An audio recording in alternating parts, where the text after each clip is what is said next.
ಎಲ್ರಿಗೂ ನಮಸ್ಕಾರ ಪ್ರಿಯ ವೀಕ್ಷಕರೇ, ನಾನು ನಿಮ್ಮ ಕೃಪಾ. ಇವತ್ತು ಹೇಳುವಂತಹ ಪರಿಹಾರ ಏನು ಅಂತಂದರೆ, ಪುಷ್ಯ ನಕ್ಷತ್ರ ಇರುವ ದಿನ ನೀವೇನು ಮಾಡಬೇಕು, ಕೆಂಪು ಹೂಗಳನ್ನು ಗಣಪತಿಗೆ ನೀವು ಅರ್ಪಣೆ ಮಾಡಬೇಕು.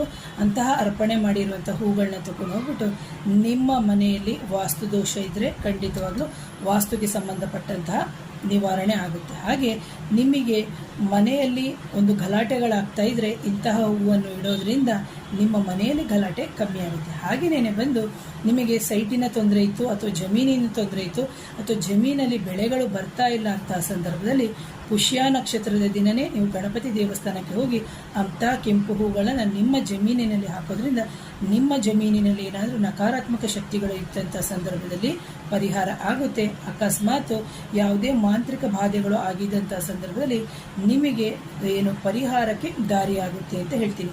ಇದು ಎಷ್ಟು ದಿನ ಮಾಡಬೇಕು? ಮೊದಲು ಶುರು ಮಾಡೋದು ಪುಷ್ಯ ನಕ್ಷತ್ರ ದಿನದಿಂದ ಶುರು ಮಾಡಿ 48 ದಿನಗಳ ಕಾಲ ಮಾಡಬೇಕು. ಪುಷ್ಯ ನಕ್ಷತ್ರ ಯಾವಾಗ ಬರುತ್ತೆ ನೀವು ಕ್ಯಾಲೆಂಡರಲ್ಲಿ ನೋಡ್ಕೋಬೇಕಾಗುತ್ತೆ. ಪ್ರಿಯ ವೀಕ್ಷಕರೇ, ಯಾರಾದರೂ ನನ್ನ ಚಾನಲ್ನ ಮೊದಲನೇ ಬಾರಿಗೆ ನೋಡ್ತಾ ಇದ್ದರೆ ದಯವಿಟ್ಟು ಚಾನಲ್ನ ಸಬ್ಸ್ಕ್ರೈಬ್ ಮಾಡಿ, ಲೈಕ್ ಮಾಡಿ, ಶೇರ್ ಮಾಡಿ, ಕಮೆಂಟ್ ಮಾಡಿ. Thank you.